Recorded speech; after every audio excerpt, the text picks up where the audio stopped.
जी, good morning, Ram Ram. स्वागत है आप लोगों का एक और ब्लॉग वीडियो में। आशा करती हूँ आप सब लोग बहुत ही अच्छे होंगे। तो फ्रेंड, अगर आप भी मेरी तरह हाउस वाइफ हैं और आपके पास छोटी सी सिलाई मशीन है, बिल्कुल थोड़ी सी सिलाई आती है, कोई ज़्यादा समझ नहीं है, तो आप भी मेरी तरह घर बैठे पैसे कमा सकती हैं। बस मेरे बताए तरीके आप फॉलो कर लीजिए। देखिए, फैशन का ज़माना है। अगर आपको थोड़ी सी सिंपल सी सिलाई आती है तो आज ही आप ये मेरे जैसा काम शुरू कर दो। दिन का कम से कम आप 500 रुपये कमा सकती हैं। देखिए, अगर दिन का 500 कमा सकती हैं या 250 कमा सकती हैं तो कम से कम आप एक महीने में 10 से 15 हज़ार रुपये आसानी से कमा लेंगी। लेकिन है फैशन का ज़माना, तो आप अपने सिंपल काम को थोड़ा फैशनेबल बना दो। देखिए, जब हम कोई भी चीज़ सिंपल साधारण बनाते हैं तो उसकी सिंपल सी कीमत होती है, लेकिन आप उसी में थोड़ा सा डिज़ाइन मिक्स कर दो तो उसी की डबल कीमत हो जाती है। फैशन का ज़माना है, फैशन को फॉलो करो। जब तक आप सिंपल साधारण चीज़ें करते रहोगे, आपकी काम की कीमत कम की कम ही रहेगी। मैंने जब से, सच बता रही हूँ, जब से गले डिज़ाइन अपने कस्टमर को बताना शुरू किया, मोहरी डिज़ाइन, बाजू डिज़ाइन, तब से, क्योंकि देखो कस्टमर को ये सब नॉलेज नहीं होता है। अगर आप थोड़ा सा भी उन्हें अच्छा चीज़ बता दो, दिखा दो, तो वो फटाफट करवाने के लिए तैयार हो जाते हैं। और अगर काम अच्छा होता है तो किसी को भी रेट ज़्यादा देने में कोई दिक्कत नहीं होती, क्योंकि हर कोई फैशन के पीछे भाग रहा है। सब कोई चाहता है कि जैसा सामने वाला अच्छा पहन रहा है, अच्छा दिख रहा है, वैसे ही हम भी पहने। देखिए, सिंपल से सिंपल कपड़े में भी अगर थोड़ा गला डिज़ाइन या बाजू डिज़ाइन हो जाए तो चीज़ों का लुक चेंज हो जाता है। तो थोड़ा सा कलेक्शन आप बाजू डिज़ाइन का और पोंचे डिज़ाइन का और गले डिज़ाइन का रख लो, और बस आप इतना चीज़ें मिक्स कर लो अपने काम में। थोड़ी सी लेस, ये सब थोड़ा सा आप बढ़ा दो और देखना आपके काम का रेट कैसे बढ़ जाएगा। वही सिंपल सा काम, वही 100 रुपये सिलाई, आपकी 250 रुपये का रेट बढ़ जाएगा, आपको पता भी नहीं चल पाएगा। देखिए, आप गांव में रहो या शहर में रहो, किसी भी चीज़ में आप रेट डाल, क्या बोलते हैं, थोड़ा सा डिज़ाइन डाल के आप काम करोगे तो आपका अपने आप रेट बढ़ जाएगा काम का, है ना। और जब तक आप सिंपल बनाते रहोगे तब तक आपको डिज़ाइन भी सीखने नहीं मिलेंगे। तो इसलिए आप डिज़ाइन भी सीखो, अपने काम में जो है वो डिज़ाइन मिक्स करो। मैंने ऐसे ही किया है, मैं आपको सिलाई का अपना अनुभव बता रही हूँ। चाहे आप गांव में रहो चाहे शहर में रहो, हर किसी को डिज़ाइन अच्छा लगने लगा है आजकल, फैशन को फॉलो कर रहे हैं लोग। तो आप अपने काम में आप भी फैशन मिक्स कर लो, डिज़ाइन मिक्स कर लो, चाहे बाजू हो चाहे कुछ भी हो। जैसे ही आप डिज़ाइन बनाओगे वो रेट आपका काम का ऑटोमेटिक ही बढ़ जाएगा। तो अगर आप गांव में रहती हैं तो थोड़ा 100-150 रेट कम होगा। अगर शहर में रहती हैं तो यकीन मानो, मैंने खुद एक ब्लाउज़ बनाया है जिसमें अस्तर मेरा था और लेस मेरी थी, और मेरे गांव में उसी ब्लाउज़ की सिलाई 200-250 होती है, और यहाँ पर मैंने उसी का अपने हिसाब से 500 रुपये लिया है, ज़्यादा कुछ नहीं किया था। एक पतली सी लेस लगाई थी मैंने बाजू में और कुछ नहीं किया था। तो कितना ज़्यादा रेट बढ़ गया है यहाँ के हिसाब से। तो इस तरह से आप कर सकती हैं, क्योंकि देखिए, अगर आपको पैसे बढ़ाने हैं, अपने काम की कीमत बढ़ानी है, तो आपको आज के फैशन को फॉलो करना पड़ेगा। तो अगर आपको सिंपल सी भी सिलाई आती है, छोटी सी भी मशीन है, तो उससे भी हम बहुत सारी चीज़ें अच्छी कर सकते हैं, अपने काम को बढ़ा सकते हैं। तो फ्रेंड, आज ना मैं साफ़ सफाई कर रही थी, जितना भी कचरा है वो हटा दिया है। तो कचरा जलाने गई थी बाहर, तो मैं गिर गई हूँ वहाँ से धड़क करके, मेरी चप्पल टूट गई। तो मुझे चोट लग गई है सिर में, बहुत ज़्यादा कहीं नहीं लगा, लेकिन पैर में थोड़ा मोच आ गई है और सिर में लग गया है। ऐसे ब्लड कहीं नहीं निकला, लेकिन चोट सब जगह लगी है, दर्द हो रही है। तो ऐसे ही पता नहीं कैसे हो गया, पैर फिसल गया और मैं गिर गई। बच्चे देख रहे थे। तो फ्रेंड, घर जाने की तैयारी कर रही हूँ मैं, तो थोड़ी थोड़ी ये काम भी करते रहती हूँ। अपने सामान अच्छा बुरा जो भी है उसे साफ़ कर करके रख रही हूँ। मतलब आपको पता ही है कि मिक्स रहता है, सब सामान कहाँ क्या घुसा पड़ा रहता है, पता भी नहीं चलता है। क्योंकि देखो, मैं सिलाई भी करती हूँ तो कई बार चीज़ें, अच्छी चीज़ें बुरी चीज़ों में मिक्स रखी रहती है, कहीं टूटी कहीं फटी पुरानी। तो ऐसे मैंने सही सही सामान निकाल लिया है। चंदन के पापा जी को बहुत सारा काम का सामान है, मिस्त्री के काम का, तो वो मैंने निकाल दिया है। बहुत सारी चीज़ें बच्चों की थी, बहुत सारी चीज़ें मेरी सिलाई की थी, जो कई सारी चीज़ें मुझे मिल ही नहीं रही थी, आज मिल गई सफाई करते समय, लेकिन आज मुझे लग गया है। तो देखिए, मैं थोड़ी बहुत सिलाई करती हूँ। पहले मुझे बिल्कुल नॉलेज नहीं था, मतलब किसी ने प्लाज़ो बनवाया तो प्लाज़ो बना दिया, 50 रुपये मिल गए, 100 रुपये मिल गए। लेकिन अब उन्हीं चीज़ों में मैं मोहरी डिज़ाइन बना देती हूँ, कुछ ना कुछ बो बना के लगा देती हूँ या थोड़े मोती लगा देती हूँ, तो उसी चीज़ की रेट सच में डबल हो जाती है। और ये चीज़ पहले मुझे बिल्कुल नहीं आती थी, एक रत्ती का नॉलेज नहीं था। इसी मशीन से देखो, पहले भी मैं काम करती थी, इसी मशीन से मैं आज भी करती हूँ। लेकिन इसी मशीन से पहले मुझे सिर्फ लागत मिलती थी, लेकिन आज मुझे लागत भी मिलती है, प्रॉफिट भी मिलता है। तो मुझे ये समझ आया कि देखो, चीज़ों में अगर पैसा कमाना है तो थोड़ा सा एक्स्ट्रा हमें ऐड करना पड़ेगा। फिर चाहे वो कुछ भी हो, चाहे दिमाग हो और चाहे फैशन हो। अब दिमाग से ही फैशन बनता है, ये तो सब जानते हैं। तो देखिए बड़े बड़े बुटीक वाले इसीलिए ज़्यादा पैसा कमाते हैं कि वो फैशन को फॉलो करते हैं, उल्टे सीधे डिज़ाइन बनाते हैं जो लोगों को अच्छे लगते हैं, उसकी कीमत बढ़ती है। तो फ्रेंड बच्चे बहुत दिन से बोल रहे थे कि मम्मा पिज़्ज़ा खाना है, और मेरे पास पैसे नहीं थे, लेकिन आज मेरे पास पैसे आ गए। तो 60 रुपीज़ का पिज़्ज़ा आया है, बच्चों को खिला दिया है, और जितने भी कपड़े धुले थे वो डाल दिए हैं। अभी एक प्लाज़ो की कटिंग करनी है, स्टिचिंग करनी है। इस छत पे थोड़ा धूप रहती है तो यहीं बच्चे पढ़ाई कर रहे हैं, और यहीं इनको खिला दिया है। आज मैं गिर गई और मुझे इतना अजीब सा लग रहा है, मतलब ऐसे कैसे गिर गई मैं, ऐसा लगा जैसे किसी ने बिल्कुल धक्का दिया है मुझे ऊपर से। और फ्रेंड घर जाने की तैयारी कर रही हूँ, इसलिए इस काम में भी थोड़ा ज़्यादा बिजी हूँ। थोड़ा सिलाई का काम भी है और बच्चों के पेपर भी हैं, तो इनको भी देखना है, ये भी संभालना ज़रूरी है, फाइनल एग्ज़ाम है। तो ऐसे समय भी थोड़ा सिलाई को भी कम मिल पा रहा है और वीडियो भी रोज़ नहीं आ पा रहा है, लेकिन थोड़ा थोड़ा सब कुछ मैनेज करने की कोशिश कर रही हूँ। मैं छोड़ना कुछ भी नहीं चाहती हूँ, ना सिलाई ना वीडियो। और अभी बच्चों के एग्ज़ाम है तो ये लोग मोबाइल लिए रहते हैं, तो प्रॉपर वीडियो भी नहीं बन पाते हैं। तो फ्रेंड मैं जो गिर गई थी, मुझे मोच आ गई है पैर में। तो हम लोग क्या करते हैं कि जहाँ चोट लगी होती है, ब्लड नहीं निकलता है, तो वहाँ पे हल्दी चूना मिक्स करके लगा लेते हैं। हल्दी में और चूना में थोड़ी सा मैंने पानी मिला दिया है। ब्लड नहीं निकला है, कट कहीं नहीं निकला, मतलब घाव कहीं नहीं हुआ है। एक चोट लगी है अंदर से जो बहुत तेज़ दर्द हो रही थी।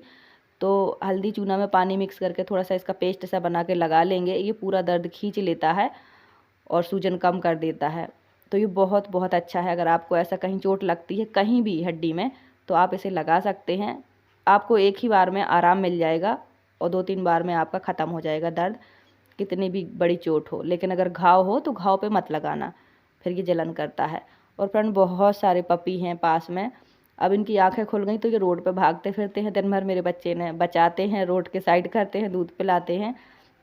अब इनकी मम्मा का पता ही नहीं कहाँ गई। ये 6 बच्चे हैं और इतना ज़्यादा तंग करते हैं, रोड रोड पे घूमते हैं, ऐसे देखा भी नहीं जाता है। परेशान होते तो बच्चे इन्हीं को संभालते रहते हैं। अभी अंदर उठा के ले आया था, मैंने बाहर करवा दिया। तो फ्रेंड आज बनाना है मुझे प्लाजो। अब देखिए 4 मीटर कपड़ा था, मैंने कुर्ती बना दी है, बेल स्लीव्स भी बना दी है कुर्ती की, शॉर्ट कुर्ती बनाई थी। लेकर कस्टमर का कहना था इसका सर्कुलर प्लाजो बनाओ, बहुत सारे लोग अम्ब्रेला प्लाजो भी बोलते हैं।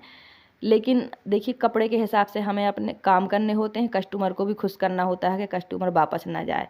तो कस्टमर को समझाना हमारे ऊपर होता है कि हमें कैसे समझाना है। तो मैंने उनको बता दिया कि इसमें अम्ब्रेला प्लाजो नहीं बनेगा, सर्कुलर में नहीं बन पाएगा, उसमें फैब्रिक ज़्यादा है, चाहिए होता है, लेकिन मैं आपको कुछ अच्छा बना के दूँगी। तो मैंने उनको इमेज दिखा दी है, उन्होंने कहा ठीक है, ये तो और भी अच्छा है कि कम कपड़े में मुझे मेरी पसंद की चीज़ मिल जाएगी। तो देखिए हमने 4 फोल्ड में कपड़ा रख दिया है। ये पूरा 2 मीटर कपड़ा है, 2 मीटर का मैंने आधा किया है और बीच में निशान लगा दिया है। कम सर्कुलर बनेगा लेकिन बनेगा बहुत अच्छा, जैसा कस्टमर को चाहिए वैसा ही बनेगा। देखिए कस्टमर की भी मजबूरी होती है, जितना कपड़ा होता है उतने में ही उन्हें मनपसंद की ड्रेस चाहिए होती है, और पैसा देने में उन्हें तब दिक्कत नहीं होती जब आप कम कपड़े में अच्छा काम कर देते हैं। तो कस्टमर भी खुश और आपको कपड़े पैसे भी ज़्यादा मिलेंगे। तो मैंने लंबाई इसकी जो क्या बोलते हैं हिप्स थी वो थी 32, तो मैंने 11 इंच रख दिया है। ये 4 फोल्ड में कपड़ा है, मैंने 3 इंच एक्स्ट्रा बढ़ा दिया है। और अब मैंने 11 इंच जो कमर रखी है, देखिए रखनी थी मुझे 8 इंच, लेकिन मैंने 3 इंच एक्स्ट्रा लेके 11 इंच कर दी है। और तैयार आसन मैंने रखा है 14 इंच। तो इस तरह से आपको करना होता है। वैसे जितनी हमने कमर रखी थी उतनी ही हमने थाई रखी है, और 2 इंच हमने क्रॉच एरिया ले लिया है। इसकी लंबाई पूरी तैयार रहेगी 40 इंच। तो कपड़ा है 42 इंच, तो कुछ नीचे फोल्ड हो जाएगा, ऊपर हमें थोड़ा सा कपड़ा एक्स्ट्रा लगाना पड़ेगा फोल्डिंग के लिए, इलास्टिक डालने के लिए। तो देखिए जैसे हम नॉर्मल प्लाजो की कटिंग करते हैं किनारे से, लेकिन इसकी हमें बीच से इसलिए करनी है कि हमें दोनों साइड से कपड़ा चाहिए है घेराव देने के लिए। जैसे कि आपने देखा होगा जैसे अम्ब्रेला बनता है या सर्कुलर बनता है, जैसे बेल स्लीव्स बनती है, उसी शेप को देने के लिए हमें इसको बीच से काटना पड़ा है।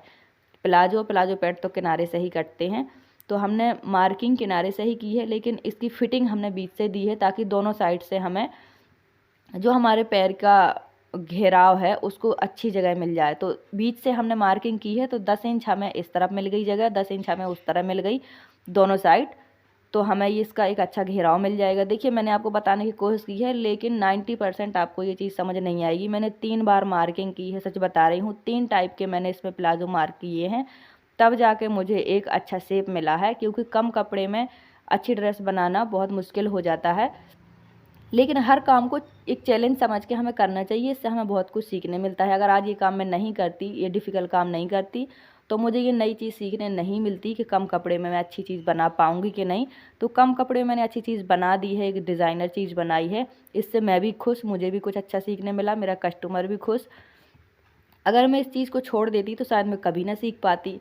तो आपको समझ नहीं आएगा, मैंने बताने की कोशिश की है, क्योंकि समझ मुझे खुद भी नहीं आया। मैंने 3 बार इसकी ड्राफ्टिंग की थी, मतलब 3 बार मार्किंग की थी, तब जाके बड़ी मुश्किल से इसकी परफेक्ट मार्किंग हुई है। 3 तरह के प्लाज़ो मैंने मार्क किए थे, तब जाके मुझे ये रिज़ल्ट मिला है।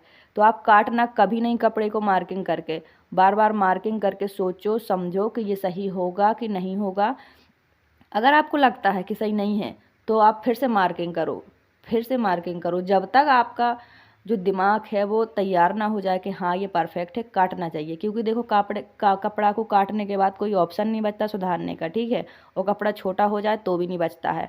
तो कपड़ा हमेशा 1-1.5 इंच ज़्यादा ही रहे, कोई दिक्कत नहीं होती। ये देखो हमने ये बना लिया है, ये वैसा ही कटा है जैसा कस्टमर को चाहिए था, वैसा ही डिज़ाइन है। इसे सिलना बहुत ईजी है।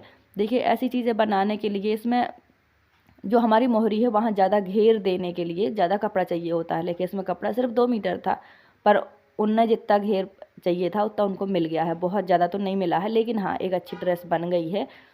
शॉर्ट कुर्ती के साथ यही डिज़ाइन अच्छा लग रहा था, क्योंकि बाजू की स्लीव्स भी बेल थी।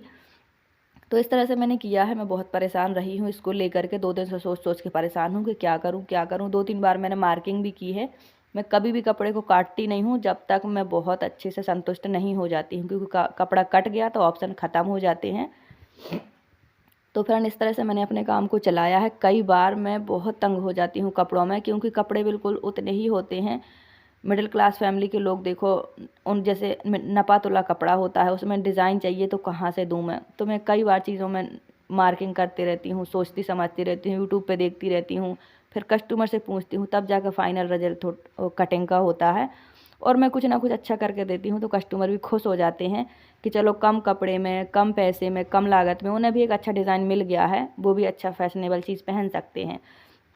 तो ये कपड़े सच में इतने अच्छे बने हो, मैंने पहली बार बनाए हैं। हर बार हमें कुछ नया काम, नया चैलेंज ही मिलता है, कपड़ा वही रहता है, डिज़ाइन बदल जाते हैं। और सिंपल कपड़े को मैं खुद अपने कस्टमर को बता देती हूँ कि ऐसा गला बना लो, ऐसी मोहरी बना लो, ऐसे बाजू बना लो, क्योंकि मैंने खुद भी इतना सीख लिया है और मुझे पता है कि कोई भी काम एक्स्ट्रा करके दे दो तो कुछ नहीं बिगड़ता है, कुछ ना कुछ सीखने मिलता है और पैसे भी एक्स्ट्रा मिलते हैं। जब से मैंने ये सीखा है कि कस्टमर को खुद बताना ज़रूरी है, उन्हें नहीं होता है नॉलेज। देखिए मैंने आसन जोड़ दिए हैं इनके, अब इनको दोनों को जोड़ करके मैं इसको सच में बहुत ईजी है इसे बनाना। बस इसकी कटिंग थोड़ा डिफ़िकल्ट थी, क्योंकि समझ नहीं आई थी, मैंने पहले कभी की नहीं थी और कपड़ा भी ज़्यादा नहीं था। लेकिन सच में इतनी ज़्यादा ईजी स्टिचिंग है, इतनी ज़्यादा ईजी कटिंग है, बस थोड़ा समझने की बात होती है। जब भी हम कोई काम पहली बार करते हैं ना, वो लगता ही है डिफ़िकल्ट, लेकिन उसे फेस करो, उसे चैलेंज एक्सेप्ट करो और काम को करो, आपको वो काम ईजी लगेगा, आपका काम ज़रूर चलेगा। किसी भी काम को डिफ़िकल्ट समझ के अगर आप छोड़ दोगे तो आप हमेशा फंसे रहोगे, वो काम कभी नहीं सीख पाओगे। और कपड़ा कितना भी कम हो, मैं उस काम को करने की कोशिश करती हूँ कि ये काम भी हो जाए, मुझे पैसे भी मिल जाए, कस्टमर भी खुश हो जाए। क्योंकि अगर कम कपड़े में कस्टमर का काम नहीं होगा तो वो करेगा क्या, वो भी परेशान होगा। तो इससे अच्छा है कि उसका काम भी हो जाए, भले पैसा ना हो, 100% ना हो जैसा वो चाहता है, जैसा कपड़ा में होना चाहिए, लेकिन कम से कम उतना हो जाए कि कस्टमर खुश हो जाए। इसीलिए करना ज़रूरी है, जैसे में कस्टमर खुश हो, काम वैसा ही करना चाहिए। तो देखिए ये है हमारा प्लाज़ो, रेडी हो गया है, बहुत सुंदर बना है। सच बताऊँ मैंने ऐसे कभी नहीं बनाया, मैंने तो ऐसे जो प्रोग्राम आते हैं, नाटक आते हैं, उन्हीं में देखे हैं इस तरह के कपड़े। मैंने आस-पास अपने सामने भी किसी को नहीं देखे, लेकिन मैंने बना दिया है। बहुत परफेक्ट बना है, बहुत प्यारा बना है। इसके साथ एक स्क्रंची और एक बो भी बनाया है। इसके साथ शॉर्ट कुर्ती बनाई बेल स्लीव्स वाली और लटकन लगाए, चौकोर नेक बनाया। और उस वाले जो मैंने पटियाला सलवार बनाई उसमें कपड़ा नहीं था, तो इसी कपड़े का मैंने नाड़ा भी बना दिया है, क्योंकि उसकी सलवार बनी है। तो ये आपको आज की वीडियो कैसी लगी कमेंट करके ज़रूर बताना। अगर आपका सिलाई का काम मद्दा चल रहा है तो थोड़ी डिज़ाइन बताया करो कस्टमर को, गले की, बाजू की, और बस जब वो बोले हाँ तो उसका रेट बढ़ा दिया करो। और ऐसा ही होता है, डिज़ाइनर कपड़ों का रेट तो बढ़ता ही बढ़ता है। बस कस्टमर को पता नहीं होता है डिज़ाइन, तो बेचारे सिंपल सिलवा लेते हैं। तो आप उन्हें डिज़ाइन ज़रूर बताया करो। आज की वीडियो कैसी लगी कमेंट ज़रूर करना।